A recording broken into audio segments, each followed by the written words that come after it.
Hey guys, it's Dusty Fresh and I'm back with another collections update video this time, and it's a little bit of a mixed bag. There's a bit of everything, a little bit of a Nintendo, there's a Xbox game, and there's a whole lot of PlayStation stuff going on. So without further ado, I'm going to get on with it, and I'm going to do the latest thing first actually, and that's the new console that I've just started really collecting for because I saw them cheap in the charity shop, and I picked up two GameCube games, and I've seen them in charity shops before and I've kind of resisted buying any, but this time I thought why not, and I got myself Dart Summit Complete, made by THQ and Radical Software. Well, THQ produced it, Radical Software made it. It's kind of like SSX, but with a storyline tacked onto it. I don't think I've ever actually played it. I was more of an SSX fan, but I remember it being advertised on, I think it was Summoner, because THQ published that game. So it was made by Volition, that game, but this was actually had a trailer on that game. So I kind of remember it. It stuck in my mind. And the other game was Spider-Man 2 from the movie, but it's kind of like an open world game, and another open world Spidey game, and you can go and beat up bad guys, stop crimes, and basically swing through a big city. And it's got the actual voice actors from the game in there as well. So Melina, who did Doc Ock, and Kirsten Dunst and Tobey Maguire, their voices are in this game. And it was produced by Triarch, the guys who made the COD games, Call of Duty. So there you go, they have branched out and done other stuff. I'll do the lone Xbox game that's sitting lonely there on the thing, and it needs a bit of serious cleaning up. It's got tags everywhere, and that's Fable 2. And I got this because it's not meant to be as good of a follow-up to the original, but I've got one and I've got three, so I thought I'll get two to kind of complete the line, and probably go through them all in order at some point when I've got time. Like, time's pressing with me, really. I don't really have much time to play games, so at the moment I'm trying to complete Suikoden for the PlayStation 1, the classic Konami RPG, and I'll go on and do the other stuff now, and I'll do the more interesting stuff first, and that's some PlayStation 1 games.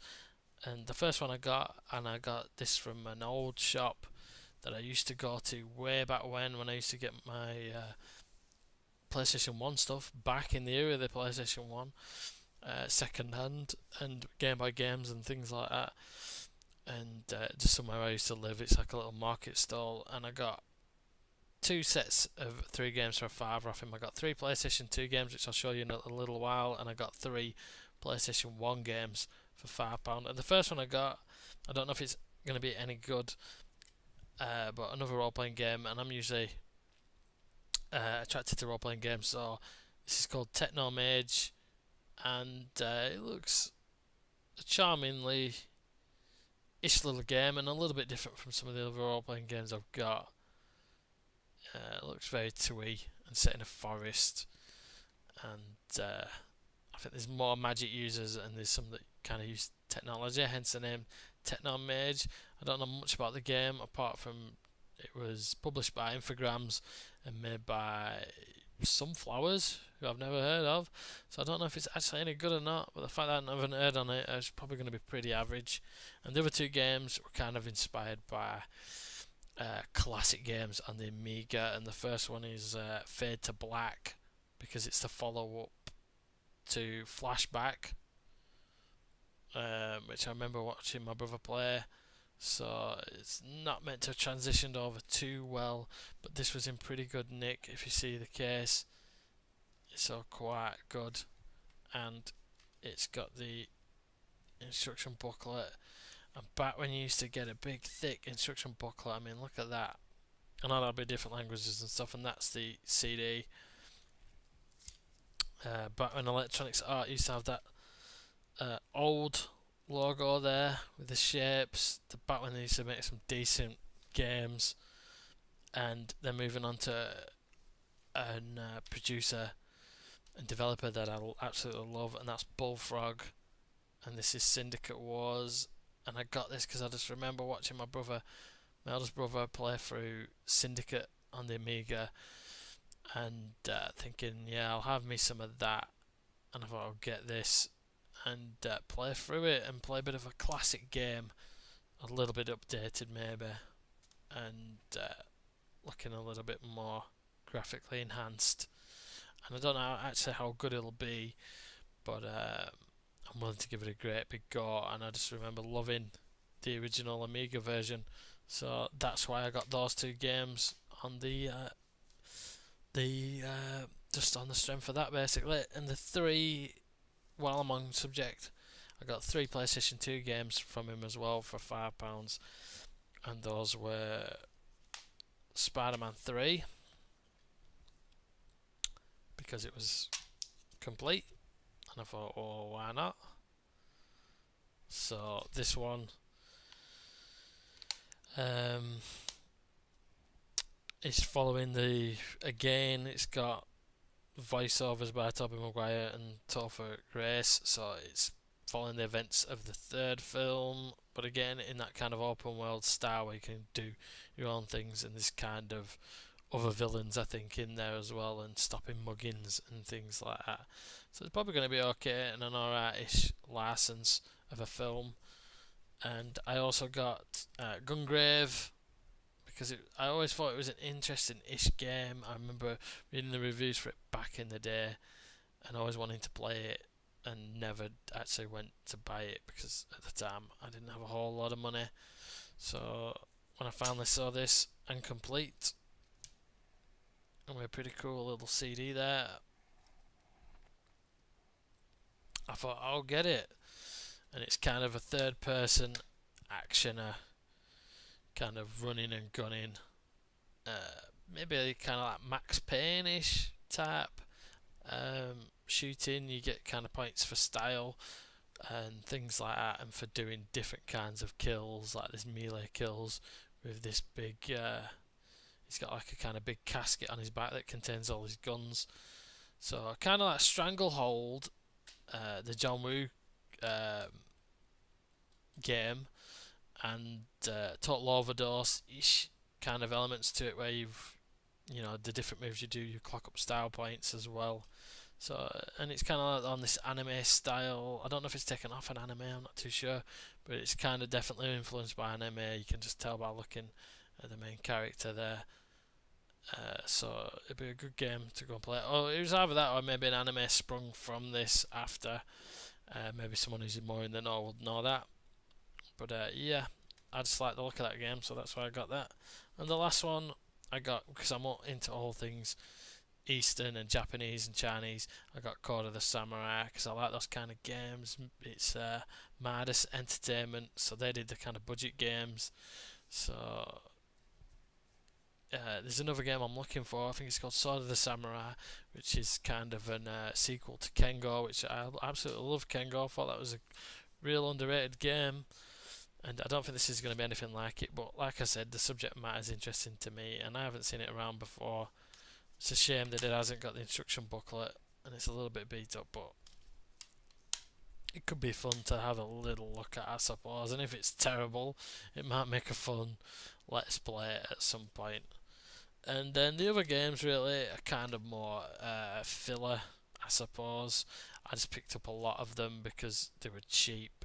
So I got myself an earlier release title. I think it was on the first demo, the PlayStation 2 demo, and that's Wild Wild Racing. There was Rage were involved with that, who made the Rocky games, which the Rocky games are pretty decent. This hasn't aged well, and pretty poorish racing game. I thought I wasn't too keen on it, to be honest.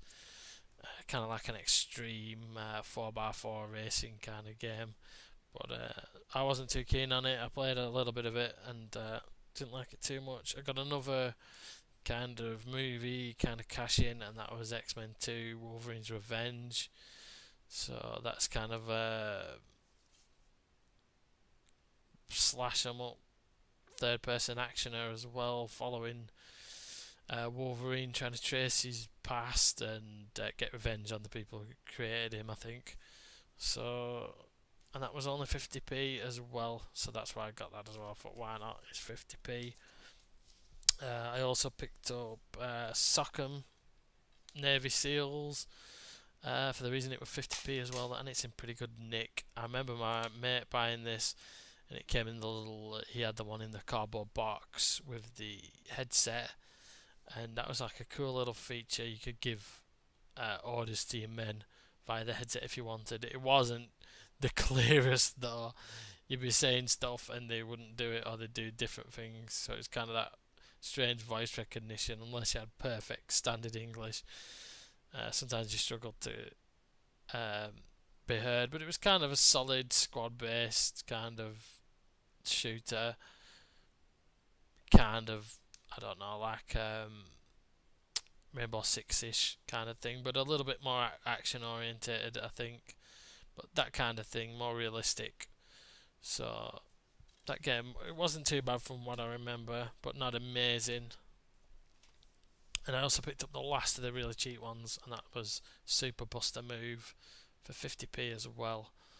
And that's Tato and Acclaim were involved in that, and it's just a basic bubble popping game that's been done over and over again. I remember there being a great game in one of the official PlayStation magazines, kind of like I think it was kind of like an indie developer made one that was free on there, and that was a greatly entertaining game. To say it was just an indie developer making a game for a demo, and I forgot what the hell that was called. But if anyone knows, get in and talk and see if you remember it as well. But it's been done a lot, and it's just a matching of multiple numbers, trying to get rid of all the balls, I think. But that'll be interesting to go and look at, because I don't have many kind of puzzle games, so that'll be a good addition to that maybe. And last but not least, I got Leisure Suit Larry Uncut for £1 because it looked in good nick, and I thought, well, it's there for the collection.